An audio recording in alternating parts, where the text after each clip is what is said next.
Assalamu alaikum student mathematics 4024. Welcome to Maths Guru. I hope you all are fine. I am fine too, alhamdulillah. Grade 11 students, some more questions on loci and geometrical construction. Uh, these questions are from the past papers. ये past paper के questions हैं, solve हुए हुए हैं. तो मैंने सोचा तुम लोग के साथ इनके solutions को discuss कर लूँ ताकि थोड़ा सा और concept जो है वो better हो जाए. Let's just move on to the first question. The first question is हमारे पास ये जो line AB है ये हमें पहले से draw हुई हुई मिली हुई है और वो हमसे ये कह रहा है कि C is the point above A B. अब आपको बता रहा है सी पॉइंट की लोकेशन. वो कह रहा है कि ये जो ए बी लाइन है इसके ऊपर जो है वो पॉइंट सी है और हमसे कह रहा है where A C is 5 centimetre and B C is 7 centimetre. तो उसने अबव बोला है तो अबव का मतलब है कि भाई हमारा सी जो है वो लाइन के ऊपर की साइड पे होगा. और since we know the length of A C तो ए पॉइंट तो ये रहा मेरा. सी यहाँ कहीं होगा तो मैं क्या करूँगा, सबसे पहले 5 सेंटीमीटर का कंपस खोलूँगा. नीडल पे ए पे मैंने अपनी नीडल रखी और मैंने 5 सेंटीमीटर की एक आर्क जो है वो इस तरह लगा दी. उसके बाद मेरे पास बी सी का डिस्टेंस दिया हुआ है 7 सेंटीमीटर. मैं 7 सेंटीमीटर खोलूँगा कंपस, नीडल अपना बी पे रखूँगा और इस आर्क को कट करूँगा. 7 सेंटीमीटर का रेडियस जो मैंने खोला हुआ है कंपस से उससे इस आर्क को कट करूँगा, मुझे ये पॉइंट मिल जाएगा. इस पॉइंट को मैं ज्वाइन कर दूंगा ए से भी और बी से भी, तो ये मेरा रिक्वायर्ड ट्राइंगल मुझे मिल जाएगा. उसने मुझे यही बोला है कि use a compass and a ruler to construct the triangle A B C. अब वो इस तरह के क्वेश्चंस में ना लेवल जो है वो कर दिया करो. ए बी जो है ए सी मेरे पास 5 सेंटीमीटर थी, मैंने 5 सेंटीमीटर लिख दिया. ए बी उसने मुझे गिवन नहीं दी थी. If you want to write out इसको मेजर कर लो स्केल से और फिर उसको जो है इसकी डायमेंशन लिख दो. बी सी वॉज गिवन है 7 centimetre, so I wrote 7 centimetre. Arcs को मिटाना मत क्योंकि आपके आर्क्स के नंबर होते हैं और ये 2 मार्क का क्वेश्चन है तो इसके 2 मार्क्स जो है वो आर्क से उसको पता चलेगा कि आपने जो है यहाँ जैसे बोल्ड में लिखा हुआ है use a pair of compasses and ruler, तो उसको पता चल जाएगा कि आपने आर्क जो है वो लगाई है. उसके बाद नेक्स्ट पार्ट में कह रहा है D is the point below A B. अब वो कह रहा है कि डी एक और पॉइंट है जो कि ए बी के नीचे है और फिर हमें दो एंगल दे रहा है. एक एंगल दे रहा है बी ए डी जो कि 28 डिग्रीज है और फिर एक और एंगल दे रहा है ए बी डी जो कि 96 डिग्रीज है. और अब हमसे कह रहा है कि भाई दोबारा एक ट्राइंगल बनाओ ए बी डी, लेकिन इस बार जो है ना वो प्रोटेक्टर और रूलर को यूज़ करो, कंपस यूज़ नहीं करना. कंपस हम यूज़ भी नहीं कर सकते, हमारे पास एंगल्स हैं तो प्रोटेक्टर हमें चाहिए होगा. तो प्रोटेक्टर को हम उल्टा रखेंगे इस साइड पे और फिर हम जो है वो यहाँ से 28 का जो है वो एंगल जो है वो नोट आउट करेंगे. उसके बाद यहाँ से एंगल नोट करेंगे 10 20 30 40 50 60 70 80 90 96 पे आके हम दोबारा एक लंबी सी लाइन ड्रॉ कर देंगे जहाँ वो दोनों पॉइंट एक दूसरे को कट करेंगे, इंटरसेक्ट करेंगे. वो पॉइंट हमारा डी हो जाएगा और इस तरह हमने अपना ट्राइंगल बना लिया ए बी डी. ये भी 2 मार्क्स का है. तो अब इसमें सेंस प्रोटेक्टर था तो आर्क लगाने की जरूरत नहीं पड़ी हमें. प्रोटेक्टर यूज़ करना आना चाहिए. आपको पता है प्रोटेक्टर में किस तरह उसको रखना है, कहाँ से एंगल नोट करना है. तो अब ये 28 का एंगल है तो मैंने आपको बोला प्रोटेक्टर आप इस तरह करके यहाँ रखोगे ए पॉइंट पे. आपने यहाँ प्रोटेक्टर रखा और फिर आप जो है उसको अलाइन कर दोगे जीरो से और फिर आप यहाँ से 10 20 और 28 पे जो है वो आप डॉट लगाओगे और फिर एक जो है स्केल से रूलर से लंबी सी लाइन ड्रॉ कर दोगे. उसके बाद इसी तरह आप अपना प्रोटेक्टर जो आपने यहाँ रखा था वो यहाँ रखोगे जिसको डी भी बोलते हैं. इस तरह आपने यहाँ प्रोटेक्टर अलाइन किया, इसको जीरो से अलाइन कर दिया और फिर यहाँ से आपने नोट किया 10 20 30 40 50 90 जो है बिल्कुल स्ट्रेट लाइन होगी. तो ये 90 से थोड़ा सा ज़्यादा होगा, 96 आपने लाइन एक्सटेंड कर दी. ये जहाँ लाइन इंटरसेक्ट होंगी वो आपको डी मिल जाएगा. ए बी डी भी ट्राइंगल बना लिया, 2 मार्क्स आपके और आ गए. अगले क्वेश्चन पे चलते हैं जल्दी से. अगला क्वेश्चन हमारे पास जो है उसमें भी कोई एरिया शेड नहीं करना, वो भी लोसाई का ही है ज्योमेट्रिकल कंस्ट्रक्शन का. उसमें उसने हमें ट्राइंगल बना के दिया हुआ है ABC triangle already is there. On the diagram construct the perpendicular bisector of A B. अब वो खुद बता रहा है perpendicular bisector of A B, तो आपको जो है वो देखना है ए और बी किधर है. ए और बी ये रहा. परपेंडिकुलर बाइसेक्टर के लिए आप क्या करते हो, मोर देन हाफ कंपस खोलते हो. तो आपने अपनी नीडल बी पे रखी, मोर देन हाफ कंपस खोला और आपने जो है वो एक आर्क इधर लगाई और एक आर्क जो है वो नीचे की तरफ लगाई. फिर चूंकि ए बी का बाइसेक्टर था आपने बी पे रख के दो आर्क लगा दी. अब आप ए पे रखोगे नीडल और इन आर्क्स को कट करोगे, यू विल गेट 2 पॉइंट्स. आपको 2 पॉइंट्स मिल जाएंगे. आप इन दोनों पॉइंट से जो है वो अपनी लाइन जो है वो ज्वाइन कर दोगे, लाइन को गुजार दोगे तो आपको जो है वो perpendicular bisector of A B मिल जाएगा. आगे चूंकि उसने लोकस बोला है इनसाइड ट्राइंगल तो इसीलिए जो है वो यहाँ लाइन को रोक दिया गया, वरना अगर आप लाइट पेंसिल से लाइन आगे ड्रॉ भी कर देते हो तो कोई प्रॉब्लम नहीं है. तो ये आपका परपेंडिकुलर बाइसेक्टर बन गया ए बी का. ए बी का परपेंडिकुलर बाइसेक्टर बनाने के लिए फिर वही वाली एक बार दोबारा रिपीट कर दूं, you have to open your compass more than half. ठीक है, मोर देन हाफ इसलिए करते हैं ताकि ये जो आर्क्स हैं ये दोनों कट होती हुई नजर आए, वरना ये आर्क्स जो हैं कट नहीं होंगी लेस देन हाफ में ना. तो आपने मोर देन हाफ अपना कंपास खोलना है. मोर देन हाफ का मतलब if you want to go in the dimensions आप डायमेंशंस भी कर सकते हो. कुछ बच्चों को मोर देन हाफ नहीं समझ में आता, वो कहते हैं सर 4 सेंटीमीटर की लाइन है तो मोर देन हाफ 3 सेंटीमीटर होगा. ठीक है, आप 3 भी ले सकते हो, आप 3.5 भी ले सकते हो, 3.6 3.7 जितना आप लेना चाहो. बस आप मोर देन हाफ ले लो। मैं उनको ये बोलता हूँ भाई अंदाजे से ले लो, आपने अपनी नीडल यहाँ पे रखी, हाफ तकरीबन इधर कहीं आएगा इधर कहीं, तो आपने थोड़ा सा ज्यादा ले लिया हाफ से, बस इतना, कोई इसको हार्ड एंड फास्ट रूल नहीं बनाना, कितनी भी मेजरमेंट हो बस मोर देन हाफ होनी चाहिए। अच्छा, उसके बाद मुझसे कह रहा है on the diagram construct the locus of points inside triangle ABC that are 7 centimetre from C. 7 centimetre from C का मतलब है आपको डिस्टेंस दे रहा है और आपको एक पॉइंट दे रहा है, तो इसका मतलब हमें पता है कि डिस्टेंस ऑफ पॉइंट का मतलब है कि we have to draw circle. और चूंकि वो इनसाइड कह रहा है तो बस मैंने क्या किया कि अपना नीडल जो है वो कंपस का सी पे रखा, क्योंकि उसने फ्रॉम सी बोला है। 7 सेंटीमीटर में अपना कंपस ओपन कर चुका था, और मैंने जो है वो ट्राइंगल के अंदर ही जो है वो इस तरह का एक छोटा सा सर्कल का पार्ट बना दिया। सर्कमफेरेंस का पूरा सर्कल बनाने की जरूरत नहीं है, क्योंकि वो कह रहा है कि इनसाइड ट्राइंगल बनाना है, तो इनसाइड ट्राइंगल का मतलब है कि बस ये आर्क जो है एक तरह से सर्कल की जो आर्क है ये आपने अंदर की साइड पे ही बना दी। दूसरे में कह रहा है equidistant from A B and A C. Equidistant का वर्ड आ गया। इक्विडिस्टेंट का जो जो वर्ड है वो हमारे थर्ड केस में आता है या फोर्थ केस में आता है? थर्ड केस में इक्विडिस्टेंट फ्रॉम टू पॉइंट्स होते हैं तो हम परपेंडिकुलर बाइसेक्टर बनाते हैं, इक्विडिस्टेंट फ्रॉम टू लाइंस होती हैं तो हम एंगल बाइसेक्टर बनाते हैं। तो अब यहाँ लाइंस दी हुई हैं, ठीक है, ए बी और ए सी, और कॉमन अल्फाबेट ए आर है, तो इसका मतलब है कि मुझे ए पे एंगल बाइसेक्टर बनाना पड़ेगा। उसके लिए मेरे पास क्या ट्रिक थी, लेस देन हाफ कंपास खोलता था, थोड़ा सा सूटेबल वो रेडियस का कंपास खोल लो। जैसे आपको ए सी और ए बी का बाइसेक्टर बनाना है ना, तो ये हाफ होता है तकरीबन, आपने थोड़ा सा कम इससे खोल लिया कंपास, और आपने जो है वो इस तरह एक आर्क लगाई, ऐसी आर्क लगाई कि वो ए बी और ए सी को कट करे। अब आपको दो नए पॉइंट्स मिल गए, आपने जो है वो यहाँ नीडल रख के एक आर्क इधर कट करी, और फिर यहाँ नीडल रख के एक आर्क यहाँ कट करो, तो ये पॉइंट मिल जाएगा तुम्हें।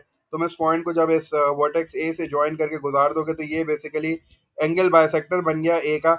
और ये जो लाइन है इस पे तुम कोई भी पॉइंट लोगे तो वो इक्विडिस्टेंट होगी ए सी से और बी सी से। तो यही बात उसने हमें बोली है एक मार्क के लिए। फिर हमसे कह रहा है कि पी इज एनी पॉइंट। अब वो कह रहा है कि पी एक पॉइंट है जो कि कहीं भी हो सकता है, उसकी उसने तीन कंडीशंस बताई है। तो अब मेक श्योर करना है कि ये तीनों कंडीशंस फुलफिल होनी चाहिए, इसमें से अगर एक भी फुलफिल नहीं होगी तो फिर हम पी पॉइंट मार्क जो है वो नहीं कर सकते। ठीक है, वो पहली बात कह रहा है equidistant from A and B. तो equidistant from A and B का मतलब है कि इक्विडिस्टेंट होता है जब दो पॉइंट से तो हम परपेंडिकुलर बाइसेक्टर बनाते हैं। तो ए और बी का जो परपेंडिकुलर बाइसेक्टर है ना उस पे होगा ये पॉइंट, ठीक है, उस पे होना चाहिए लाजमी, क्योंकि वो कह रहा है इक्विडिस्टेंट। तो अच्छा, हमें समझ में आ गया कि अच्छा भाई पी का पॉइंट जो है ना वो इस वाली लाइन पे जो है ना कहीं है, ठीक है ना, यहाँ हो सकता है ना यहाँ हो सकता है, बस इस वाली लाइन पे कहीं ना कहीं है। पहली कंडीशन ये कह रही है। दूसरी कंडीशन कह रही है and more than 7 centimetre from C. More than 7 centimetre का मतलब है ये जो मैंने सर्कल बनाया है ये 7 सेंटीमीटर का है, तो मोर देन 7 का मतलब है कि भाई इस सर्कल से ज्यादा का होना चाहिए, ठीक है ना। तो ये जो यहाँ सरकमफेरेंस जो आया हुआ है यहाँ आर्क का पार्ट आया हुआ है ये 7 सेंटीमीटर है, तो मुझे मोर देन 7 चाहिए। ठीक है, तो अब मुझे समझ में आ गया कि भाई ऊपर वाली जो साइड है ये कैंसिल आउट हो गई है, ये नहीं हो सकती क्योंकि ये तो लेस देन 7 है।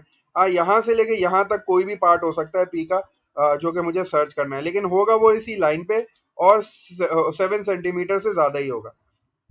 अच्छा, लास्ट पॉइंट देख लेते हैं, and nearer to A C than A B. तो अब ये जो लाइन आपने बनाई है ये वाला जो रीजन है सारा ये ए सी के करीब है, और ये वाला जो रीजन है वो सारा का सारा ए बी के करीब है। तो अब वो आपसे कह रहा है कि भाई ए सी के करीब होनी चाहिए, ए बी से दूर होनी चाहिए, तो इसका मतलब है ये वाला जो पार्ट है ये सारा ए बी के करीब है। तो आप इस वाले पार्ट को हटा दोगे, इसका मतलब है कि आपका जो पॉइंट है वो सिर्फ इतने से रीजन में, इस वाले रीजन में नहीं हो सकता क्योंकि ये लेस देन 7 हो गया, इस वाले रीजन में नहीं हो सकता क्योंकि ये ए बी के करीब हो गया, बस सिर्फ इतना सा पार्ट है जिसमें आपका पॉइंट पी हो सकता है। लेकिन आगे उसने ये बोला कि find the extremes of the possible position of P and label them as P N and P two. तो एक्सट्रीम पोजीशन में ये हमारा पी वन हो गया और ये हमारा पी टू हो गया, ठीक है। तो ये हमने दो पोजीशंस मार्क करनी है क्योंकि इससे ऊपर नहीं हो सकता था और इससे नीचे नहीं जा सकता, तो ये एक एक्सट्रीम पोजीशन हो गई, ठीक है, क्योंकि इसके बाद कोई पॉइंट नहीं आएगा। और ये एक एक्सट्रीम पोजीशन हो गई कि इसके बाद कोई पॉइंट नहीं आएगा। पी वन और पी टू आप कहीं भी लिख सकते हो, इसने पी वन ऊपर लिख दिया पी टू नीचे लिख दिया, तो ये एक मार्क का आंसर आ गया। सिर्फ आपको सिर्फ लेबल करना था, आपको डिस्टेंस वगैरह कोई फाइंड आउट नहीं करना, बस आपको मार्क करना था। तो ये पी वन आ गया, इसके बाद जाओगे तो हमारी कंडीशन सेटिस्फाई नहीं होगी, और ये पी टू आ गया, इसके बाद जाओगे तो हमारे पास कोई कंडीशन सेटिस्फाई नहीं हो रही। तो these are the two extreme points P one and P two. Next question पे चलते हैं। नेक्स्ट क्वेश्चन में हमारे पास अगेन कंस्ट्रक्शन का ही क्वेश्चन है, शेडिंग इसमें भी नहीं करनी। उसने हमें बस ये बोला है फर्स्ट पार्ट में कि भाई ये जो एंगल ए बी सी है इसको मेजर कर लो। ट्राइंगल उसने हमें बना के दिया, वैसे angle A B C measure करना है, प्रोटेक्टर यूज किया आपने, प्रोटेक्टर को अलाइन कर दिया आपने, ये वाली जो बेस है इससे अलाइन कर दो, और फिर यहाँ से वो मेजर करो 10 20 30 40 50 60 70 80, जितना भी इस लाइन तक एंगल आएगा वो आप उसको नोट कर लो। 98 डिग्रीज आ रहा है। उसके बाद कह रहा है in this part use a pair of compass and a straight edge only, मतलब स्केल यूज कर लो, कंपास यूज कर लो और कंस्ट्रक्ट करो bisector of angle B A C. तो ये एंगल बाइसेक्टर बनवाना चाह रहा है आपसे बी ए सी का। बी ए सी मतलब एंगल ए पे। तो एंगल बाइसेक्टर बनाने के लिए आपको कह रहा है बाइसेक्टर दे रहा है और एंगल दे रहा है, तो खुद समझ जाना ये एंगल बाइसेक्टर की बात कर रहा है। तो आपने जो है वो लेस देन हाफ जो है कंपास खोल के एक आर्क लगाई और फिर ये दो नए पॉइंट्स आ गए आपके पास। एक आपने यहाँ पे नीडल रख के एक आर्क इधर वो लगा दी और फिर आपने नीडल चेंज करके यहाँ पे रखी और इस आर्क को कट किया, ये पॉइंट मिल गया। ए से इसको ज्वाइन कर दिया यूं करके, तो ये आपको एंगल बाइसेक्टर मिल गया बी ए सी का।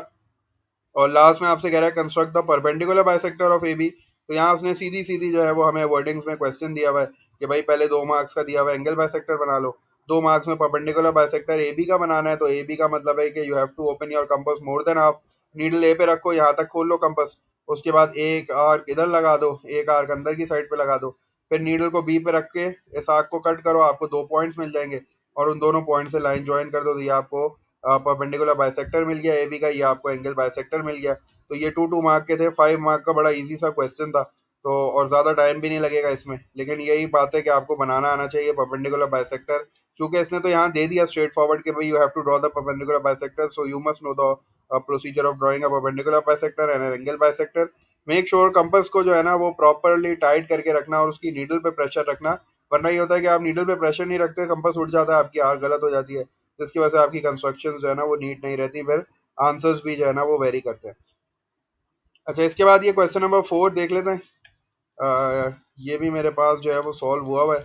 अच्छा, इस क्वेश्चन में हमारे पास डायग्राम में उसने P Q intersects L M at O. अच्छा, ये एक लाइन उसने यहाँ से यहाँ ड्रॉ की हुई है पी क्यू, और फिर उसने ये वाली लाइन ड्रॉ करी हुई है एल एम, ये दोनों इंटरसेक्ट कर रहे हैं एट पॉइंट ओ। तो ये इंटरसेक्टिंग लाइंस है, ठीक है। और जब इंटरसेक्टिंग लाइंस बनती हैं तो आपको पता है कि एक ऊपर भी एंगल बनता है, एक नीचे भी बनता है और फिर ये साइड पे भी बनता है। वर्टिकली ऑपोजिट एंगल्स का जो कॉन्सेप्ट आता है, तो वो वाला कॉन्सेप्ट आपको जो है वो जहन में आ गया, मतलब आपको यहाँ समझ में आ गया कि भाई यहाँ दो पेयर ऑफ इक्वल एंगल्स होंगे, ऊपर वाला एंगल नीचे वाले के बराबर है और ये वाला एंगल जो है वो इस साइड के एंगल के बराबर है। देखते हैं बोल क्या रहा है। हमसे कह रहा है on the diagram construct the locus of points that are equidistant from the lines P Q and L M. अब यही चीज आपको याद आ गई, इक्विडिस्टेंट का वर्ड आ गया पहली चीज। तो इक्विडिस्टेंट का मतलब है भाई केस 3 या केस 4 होगा। आगे गए तो देखा कि भाई दो लाइंस दी हुई हैं, इसका मतलब है एंगल बाइसेक्टर ड्रॉ करना है, पी क्यू और एल एम पे ड्रॉ करना है। तो पी क्यू और एल एम तो बेसिकली दोनों इंटरसेक्टिंग लाइंस है ना, तो हमें पता है कि यहाँ 4 एंगल्स बनना है, तो इसका मतलब है कि दो बाइसेक्टर्स बनाने पड़ेंगे आपको, ठीक है। और चूंकि 4 एंगल्स बन रहे हैं, 4 एंगल्स में से दो दो के पेयर बराबर हैं, तो इसका मतलब है कि अगर मैं वैसे बोलूं तो फिर आपको 4 बाइसेक्टर बनाने पड़ेंगे, लेकिन वो होंगे दो ही बाइसेक्टर, क्योंकि आपको पता है 2 इक्वल पेयर्स ऑफ एंगल है। हम उन लाइंस को एक्सटेंड कर देंगे, ठीक है।